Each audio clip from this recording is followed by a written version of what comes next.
सभी दोस्तों से मैं अपने कुसुम लोकगीत चैनल पे आप लोग का स्वागत करती हूँ। हम दोनों शैली बहुत प्यारा सा देखिए गीत सुनाने चल रहे हूँ कि शादी विवाह है चुका का, इसलिए विवाह गीत बहुत प्यारा सा गीत बा। गीत अच्छे लगे तो कमेंट बॉक्स में जरूर बताइए दोस्तों। आप लोग के हाथ जोड़ के विनती बा कि आप लोग थोड़ा सपोर्ट करें। और देखिए बादल घेरे बाटे, उसी के माध्यम से गीत सुनावे चलत है।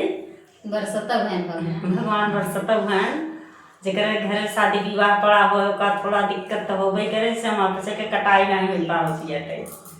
आइए गीत सुनाते हैं। पूर्वों